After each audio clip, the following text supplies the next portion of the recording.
Olá pessoal, tudo bem? Tudo bem com vocês? Estão bem?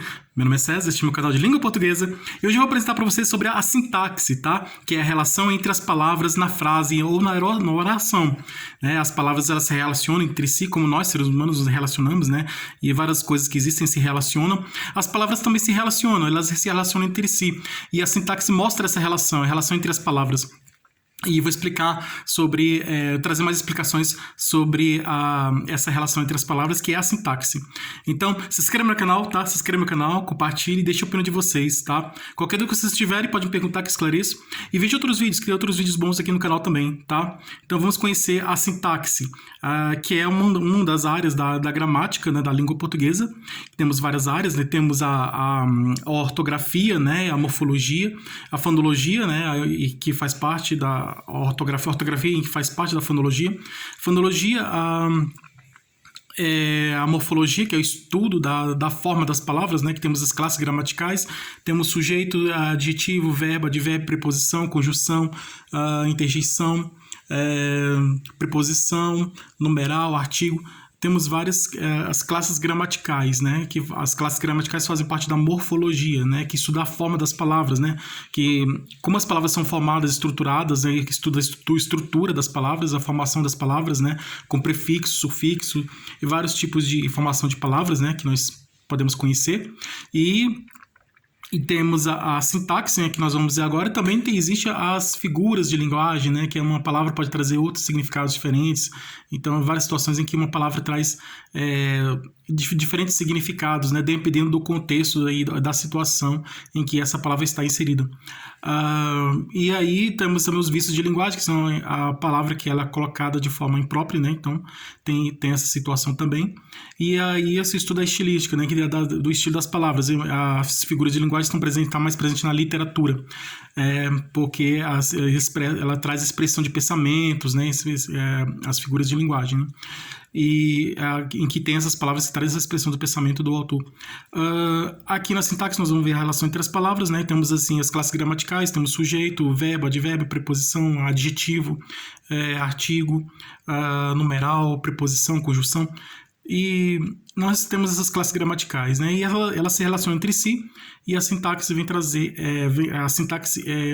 vem trazer a explicação sobre essa relação entre as palavras. Começando aqui com sujeito e predicado. Sujeito é a pessoa que pratica ação na frase, né? A pessoa da frase, a pessoa que pratica ação na frase. O predicado é a declaração sobre esse sujeito, né? É algo que se diz sobre esse sujeito, né? Tudo que é feito pelo sujeito, tudo que é dito, né? Que é declarado, tudo que é declarado sobre o sujeito, muitas vezes traz a qualidade desse sujeito, que no caso na frase é a pessoa, né? Então aqui, sujeito e predicado, temos vários tipos de sujeitos, né? Sujeito simples, composto, inexistente, sujeito oculto, né? E também temos vários predicados, predicado verbal, predicado nominal. Então aqui, no sujeito e predicado, o aluno estudou bastante em casa, sujeito. Nessa frase, o aluno estudou bastante em casa, o sujeito é o aluno. O núcleo do sujeito, que é a palavra principal, é aluno. Então, na frase, o aluno estudou bastante em casa, o sujeito é o aluno. O núcleo do sujeito é aluno. O aluno estudou bastante em casa. Predicado estudou bastante em casa. Núcleo do predicado, que no caso é o predicado verbal, né, que é o verbo estudar. O núcleo do predicado verbal é estudou. O médico e o professor descobriram a solução do problema. Sujeito composto. Aqui é um sujeito composto, médico e professor. Sujeito composto, médico e professor. Tá? Porque a frase o médico e o professor descobriram a solução do problema é um sujeito composto. Porque existe no sujeito aqui, na parte do sujeito, existe dois sujeitos, dois elementos que são sujeitos. Então tem nessa parte aqui principal da frase, a primeira parte da frase, que é a parte do sujeito, temos dois sujeitos. Então, como tem dois sujeitos, é um sujeito composto, né? Que é o médico é um sujeito e o professor é outro sujeito. Então, temos dois sujeitos, no caso, o médico e o professor, que são dois sujeitos, então é um sujeito composto. O sujeito composto é quando tem mais de um sujeito, tem dois ou mais sujeitos. O médico descobriu a cura da doença. Então, aqui tem quantos sujeitos? Tem somente um, o médico. Então, o médico é o sujeito simples, né? Sujeito simples médico. Escrevi um livro, sujeito oculto. Quem escreveu? Eu escrevi um livro. Então, aqui no caso, escrevi, o verbo escrever, ele expressa, apesar do sujeito não estar expresso na frase, mas pela terminação do verbo escrevi, gente, nós sabemos que o pronome eu, né, o pronome pessoal da primeira pessoa do singular, pronome eu, está presente, que o pronome da primeira pessoa do singular, eu, ele é o sujeito aqui nesse caso, só que o sujeito ele não aparece, mas ele está aqui, escrevi. Como, por exemplo, viajamos ontem. Quem é o sujeito da frase viajamos ontem? Nós viajamos ontem. Então, ele está expresso? Não está, porque viajamos ontem é um sujeito oculto. E a terminação do verbo viajamos expressa que existe o sujeito oculto, que é o nós. Encontrar o objeto. Encontrar o objeto. Quem encontrou o objeto? Eles encontraram o objeto. Então, encontrar o objeto, encontraram, a terminação encontraram, expressa o sujeito oculto, que é eles. Então, vindo aqui, há livros na escola. Sujeito inexistente. Verbo existir, o a no sentido de existir, é sujeito inexistente. Tá? Assim como fenômenos na natureza. Nevou ontem. Sujeito, quem é o sujeito? Não existe sujeito, né? O fenômeno da natureza. É o sujeito inexistente. Oração sem sujeito. Nevou, choveu, ventou. Então, são fenômenos que não existem sujeitos aqui nessas frases aqui. Então, aqui, esse aqui é o sujeito predicado. Vindo aqui, uma outra parte aqui da sintaxe, temos a transitividade do verbo. É a relação do verbo, né? Com a relação do verbo com o sujeito, com a relação do verbo com o substantivo, as várias relações do verbo. Então, a transitividade do verbo. O verbo pode ser verbo transitivo direto, em que tem o complemento objeto direto. O verbo pode ser verbo transitivo indireto, em que se liga indiretamente ao objeto por meio da preposição, no caso de, da, do. E o verbo transitivo direto se liga diretamente ao complemento sem preposição. E o verbo transitivo direto e indireto, em que ocorrem os dois. Transitividade do verbo. O menino pegou a bola. Verbo transitivo direto, pegou. O menino pegou a bola. Objeto direto, a bola. Núcleo do objeto direto, bola. O menino pegou a bola amarela. Predicativo do objeto, amarela. A velha chegou em casa, cansada. Predicativo do sujeito, cansada.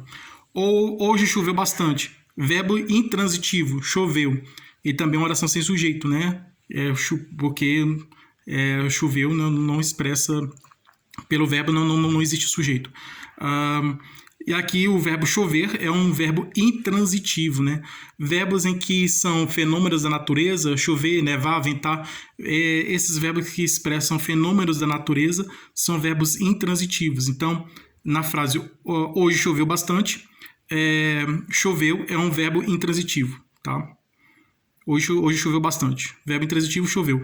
O velho lembrou do passado. Verbo transitivo, lembrou é um verbo transitivo indireto. Porque o verbo lembrar, né, no caso aqui, lembrou, que está no passado, o lembrou, ele está ligado ao complemento, que é o passado, e está ligado indiretamente por meio da preposição, que é a preposição do, que é a soma da preposição de mais o, né? Do. Então, de mais a é da e de mais o é do. No caso aqui, do, que é a preposição soma do de mais o. O velho lembrou do passado, verbo intransitivo, lembrou é verbo transitivo indireto. Na frase, o velho lembrou do passado, verbo transitivo indireto, lembrou. Tá? O lembrou é um verbo transitivo indireto, porque está ligado ao complemento por meio da preposição. O velho lembrou do passado, objeto indireto do passado. Então, na frase, lembrou do passado, lembrou um verbo transitivo indireto, porque está ligado ao complemento por meio da preposição, e o objeto indireto é do passado. O cidadão entregou a chave ao prefeito. Aqui temos as duas coisas. Tem o verbo transitivo direto e o verbo transitivo indireto. Vamos ver quais são. Verbo transitivo direto e indireto. O cidadão entregou a chave ao prefeito. Verbo transitivo direto e indireto. A chave, objeto direto. Ao prefeito, objeto indireto. Entregou é verbo transitivo na frase. O cidadão entregou a chave ao prefeito. Entregou é o verbo transitivo direto, porque está ligado ao complemento sem preposição. A chave é o objeto direto, que completa o verbo transitivo direto, que é o entregou. Ao prefeito, entregou ao prefeito.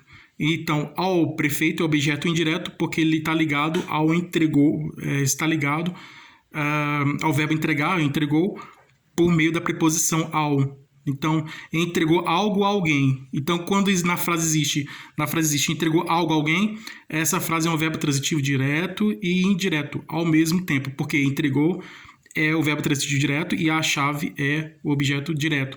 E entregou ao prefeito, aqui está ligado ao complemento, né, por meio da preposição que é o a da regência a, né, a com crase ao, no caso o ao aqui, né, que tem a preposição ao prefeito. Pontuação, quem é aquele homem? Pergunta, quando se faz uma pergunta utilizamos o quê? Ponto de interrogação. Quem é aquele homem? Isso na escrita, né? Na voz, na entonação da voz, nós intensificamos o som, na fala, intensificamos o som da nossa voz. Então, quem é aquele homem? Quem é aquele homem? E aí a gente, né, sabe que é uma pergunta. Agora, na escrita, para a gente saber, não tem essa entonação do som da voz, aí a gente usa os pontos de interrogação. Nesse caso aqui, quem é aquele homem? O ponto de interrogação expressa uma pergunta na escrita. A mesma coisa, a expressão de alegria, de felicidade, expressão de admiração, né? Então, usamos o ponto de exclamação. Ele acordou muito bem, então imaginamos que tem um enfermeiro, um médico, um enfermeiro que está cuidando de um paciente, ele está doente, e de repente um dia ele acorda bem, saudável. Então vê que o paciente está tendo uma boa melhora. E aí ele diz, ele acordou muito bem. Então imaginamos que tem alguém cuidando daquela pessoa. Então ele ficou feliz por saber que aquela pessoa está bem, está se recuperando, está ficando bem. Então ele falou assim, ele acordou muito bem, então está feliz, né? Ele acordou muito bem. Então usamos a exclamação. Então, sempre na escrita, para você fazer uma pergunta, utilizamos ponto de interrogação. E na escrita também, para você expressar uma admiração, usamos o ponto de exclamação. Para a pergunta é ponto de interrogação, e para a expressão de admiração, ponto de exclamação. Se viu no espelho.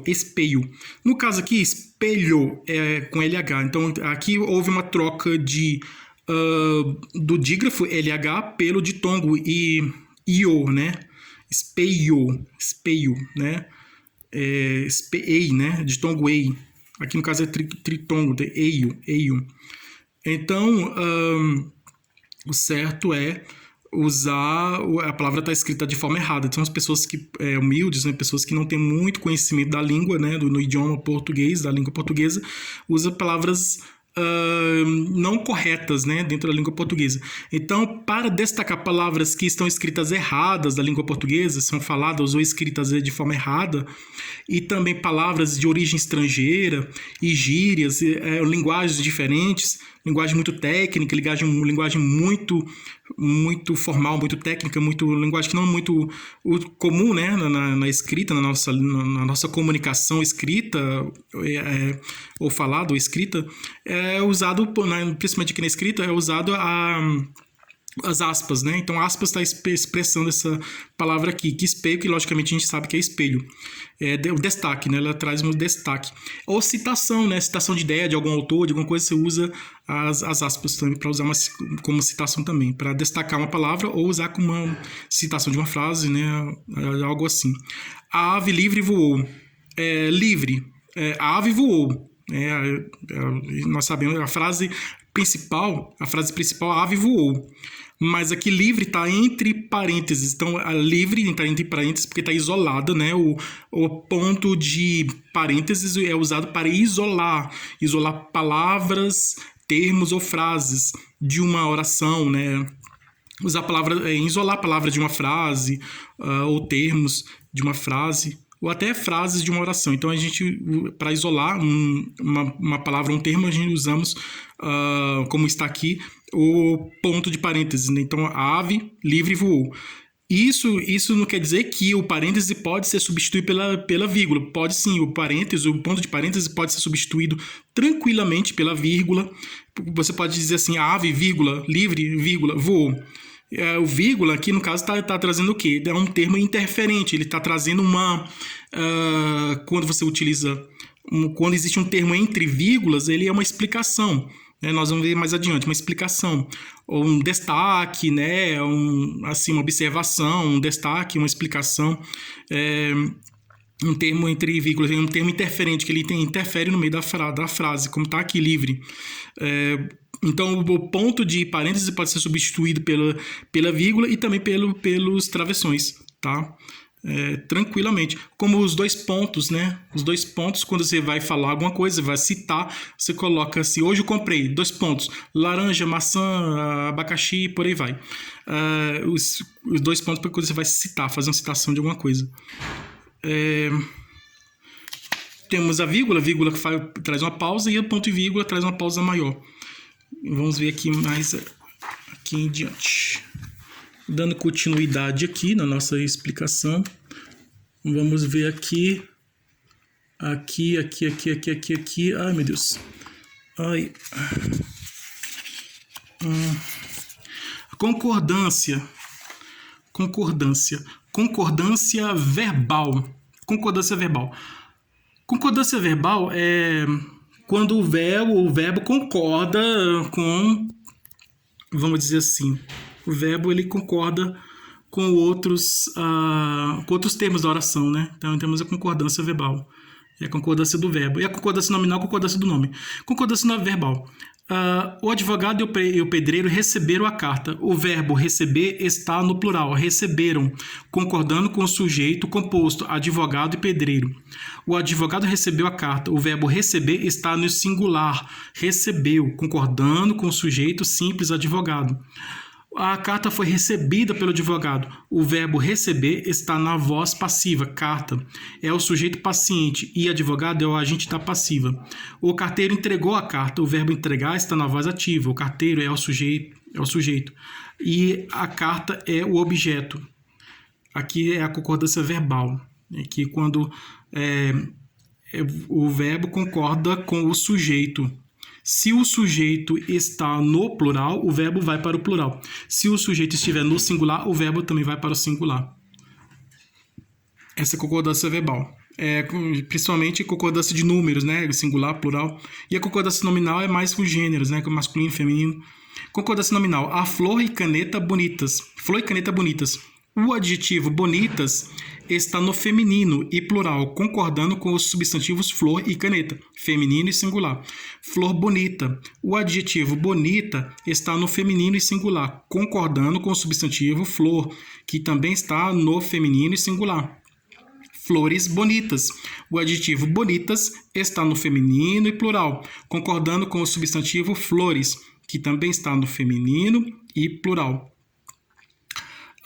Carro e casa velhos. O adjetivo velhos está no masculino e plural, concordando com o substantivo carro masculino e casa feminino. Carro velho.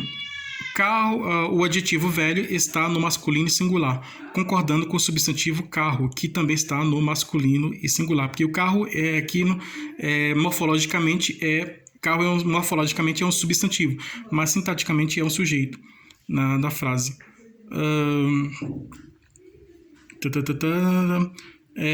Carros velhos. O adjetivo velhos está no masculino e plural, concordando com o substantivo carros, que também está no masculino e plural. Livro e documentos rasgados. O adjetivo rasgados está no plural, concordando com os substantivos livros e documentos. Livros e documento, que estão no masculino e singular.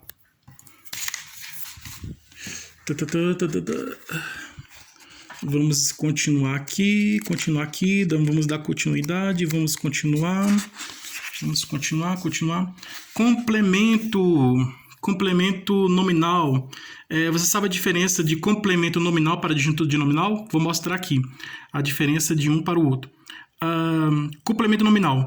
Compra da casa. Complemento nominal da casa, pois completa o sentido do substantivo compra, E casa é o termo paciente.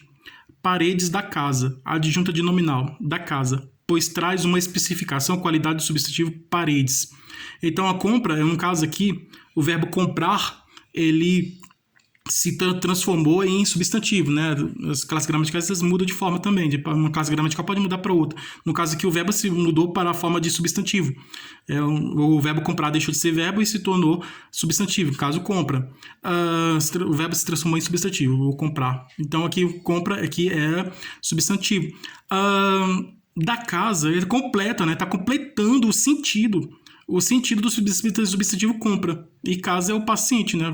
Casa, quem está sendo comprado é a casa. Então, a casa é o termo paciente, né?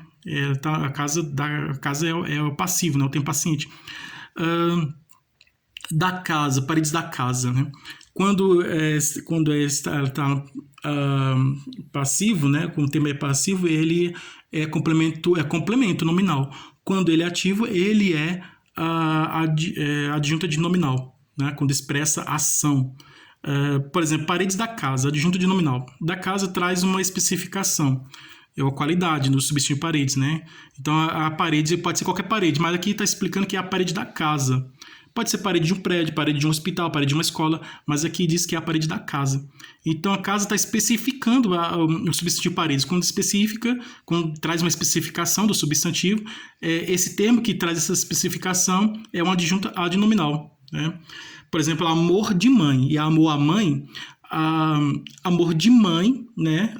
Na frase amor de mãe, mãe é a ativa, né? Ela está praticando amor, ela está praticando ação, amor de mãe.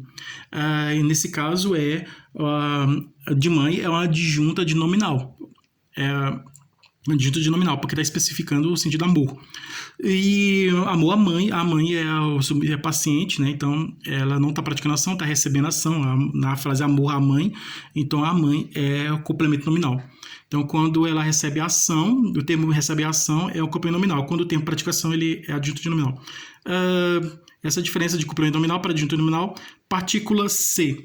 Discutiu-se o projeto. O se é uma partícula apassivadora, na voz passiva sintética, verbo singular. O projeto foi discutido, voz passiva analítica, sujeito, projeto. O projeto aqui... o projeto foi discutido. O projeto é o sujeito paciente, né? O sujeito que está... O sujeito passivo. O projeto é o sujeito passivo. Então, é voz passiva. Porque foi discutido o projeto foi discutido. Então, o projeto é o sujeito passivo, né? Sujeito paciente, sujeito passivo. Vende-se casas. O se é índice de determinação do sujeito. Quem vende a casa? Vendem-se casas. Pode ser vende-se casa. Vende-se casa, casa no singular, vende-se... Aí vende-se no singular também. O verbo vender fica no singular também, concordando com casa que está no singular. No caso, casas no plural, claro, casas, acrescenta o S, casas no plural. E casas, o verbo vai para o plural. Vendem-se, vender-se em casas. Então, é essa a forma correta dessa frase. Casas são vendidas, sujeito indeterminados, né? Aqui é sujeito paciente, né? Então, não se sabe quem é o se, ele pode ser índice de indeterminação do sujeito, como também pode ser uma partícula passivadora, como nós vimos aqui, né? Discutiu-se o projeto, se é uma partícula passivadora. E também, na frase que vende-se casa, o se ele é um índice de indeterminação do sujeito. Crase. Ele foi à praia. Soma da preposição a mais o artigo a. A soma da preposição a mais o artigo a resulta no a craseado, a com crase. Ele foi à praia. Ela chegou ao circo. Soma da preposição a mais o artigo o. Então, é ao. Chegou ao circo. Aqui temos a regência aqui. Regência verbal. Assistiu ao filme. Termo regente, assistiu. Termo regido, filme. A máquina aspirou o pó. Termo regente, aspirou. Termo regido, pó. Falou ao empregado. Termo regente, falou. Termo regido, empregado. Aqui, esses aqui são exemplos de regência verbal, né? Que tem um verbo. Aqui em regência verbal, nominal, que tem o nome, é o livro do professor. Termo regente, livro. Termo regido, professor. Pode ser qualquer livro. Livro do aluno, mas aqui no caso, aqui é o livro do professor. Especificando, né? Então, livro é o termo regente e professor, termo regido. Caminhos de pedra, termo regente, caminhos, termo regido, pedras. Então, aqui temos aqui o termo regente e o termo regido, né? Tanto aqui na regência verbal como na regência nominal. Então a crase sempre vai acontecer nas frases, né, femininas, né? Quando tem a preposição a, soma da preposição a com o artigo a, né? Então resulta no a com a crase. E quando a preposição a com o artigo o, né, é o ao. Orações coordenadas. Ou come ou dorme. Oração coordenada sindética alternativa, trazendo a ideia de alternância. Ou faz isso ou faz aquilo. Então, ou expressa, esse termo ou expressa a oração coordenada sindética alternativa. Comprei um caderno e fui para casa. Oração coordenada sindética aditiva. O e expressa a adição. Então, comprei um caderno e fui para casa. Tá ligando duas frases. Comprei um caderno e também a frase fui para casa. As duas frases estão ligadas por meio da preposição e, né? Por meio do termo e. Então, está expressando uma oração coordenada aditiva, oração coordenada sindética aditiva. As palavras, nas orações coordenadas, as palavras são colocadas lado a lado, mas não existe subordinação entre elas. Elas são independentes entre si.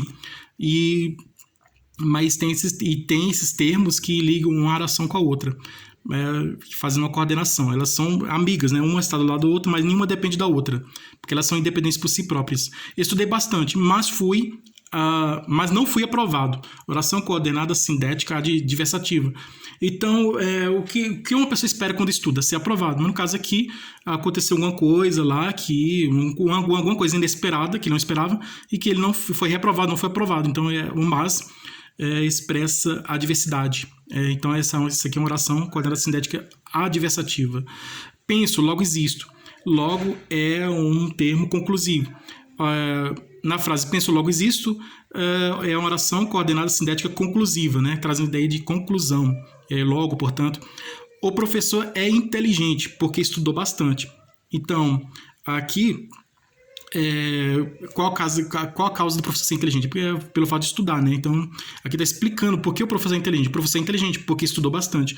Então, oração coordenada sindética explicativa, porque está trazendo uma explicação. Orações subordinadas substantivas. Quero que você durma. Oração subordinada substantiva objetiva direta. Porque tem o verbo transitivo direto e o objetivo direto. Ele esqueceu do presente. Oração subordinada substantiva objeto indireta, porque tem o verbo transitivo direto e objeto indireto. É preciso encontrar a solução do problema. Oração subordinada substantiva subjetiva, porque tem o sujeito. O estudo da natureza é importante. Oração subordinada substantiva predicativa, né? Tem um predicativo. O livro que foi encontrado, oração subordinada completiva nominal, né? Está completando o sentido do nome livro. Então essas aqui são as orações subordinadas substantivas, né? Orações subordinadas substantivas, elas podem ser oração subordinada substantiva objetiva direta. Agora pode ser oração subordinada substantiva objetiva indireta, pode ser uma oração subordinada substantiva subjetiva, pode ser uma oração subordinada substantiva predicativa e pode ser uma oração subordinada substantiva completiva nominal. Essas são as substantivas. Essas aqui são as adjetivas. As adjetivas são duas, elas são explicativas e restritivas. Oração subordinada adjetivas, o presidente que estava escrevendo encontrou o documento. Oração subordinada adjetiva explicativa. O presidente que estava escrevendo encontrou o documento. Então, a frase principal é: o presidente encontrou o documento. O termo que estava escrevendo é o presidente, vírgula, que estava escrevendo, vírgula, encontrou o documento. O termo que está destacado aqui, esse termo que estava escrevendo, esse aqui é um termo explicativo. Que estava escrevendo. E não está dizendo que não é qualquer presidente. Pode ser qualquer presidente. Pode ser Abraham Lincoln. Pode ser qualquer um da história aí, né? De qualquer lugar. Tal. Mas aqui está dizendo que é aquele que estava escrevendo. Está trazendo explicação. Está explicando. É um termo explicativo. Que estava escrevendo. Então, na frase, o presidente que estava escrevendo encontrou o documento, porque o termo que estava escrevendo está entre vírgulas. Quando aparece entre vírgulas, traz uma explicação, então é uma oração subordinada adjetiva explicativa. O presidente que estava escrevendo encontrou o documento. Não existe vírgula na frase separando o sujeito do predicado, não existe.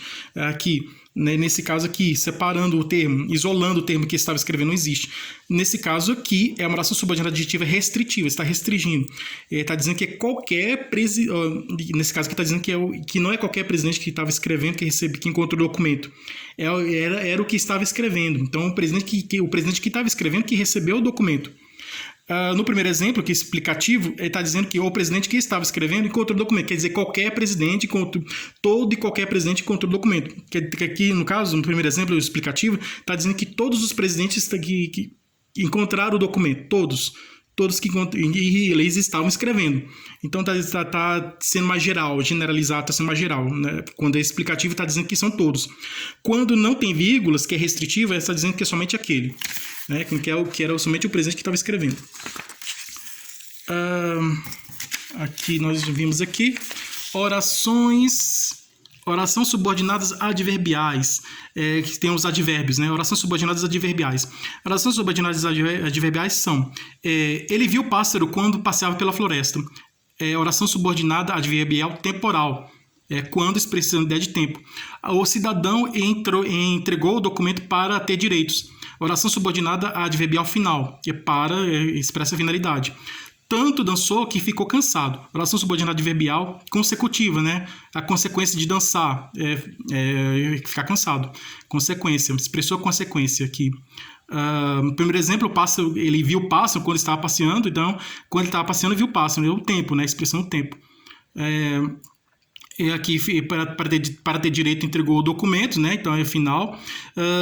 Comprou o livro porque queria estudar. Oração adverbial explicativa, né? Explicando. Por que comprou o livro? Porque queria estudar. Porque queria estudar, oração subordinada adverbial explicativa. Como queria estudar, comprou o livro. Como queria estudar, oração subordinada adverbial causal, trazendo a causa do fato de comprar o livro, né? O professor escreveu no quadro com giz, oração subordinada adverbial instrumental, né? O instrumento, né? O tipo de coisa que ele usou é o giz. O aluno estudava na escola, oração adverbial locativa, né? O lugar onde estava estudando, na escola. O médico recebeu a carta, mas não leu, oração subordinada adverbial adversativa, né? Quem recebe uma carta tem que ler, né? Não leu, é adversativo. Quanto mais o candidato pedia votos, mais subia nas pesquisas eleitorais. Oração subordinada adverbial proporcional, né? Trazendo ideia de proporção. Se o aluno estudar, será aprovado. Oração subordinada adverbial condicional. São os seres humanos, portanto, merecem todo o nosso respeito. Oração subordinada adverbial conclusiva. O cavalo andava devagar, oração subordinada adverbial modal. Ou brinca ou estuda, oração subordinada adverbial alternativa. Visitou o amigo e bebeu suco de laranja, oração subordinada adverbial adjetiva. Voava como um passarinho, oração subordinada adverbial comparativa. Desistiu, como tinha dito, oração subordinada adverbial conformativa. Aqui, nas orações subordinadas adverbiais, nós temos as adverbiais temporais, que expressa ideia de tempo, né, quando vem quando. As adverbiais finais, quando traz ideia de finalidade ou para. As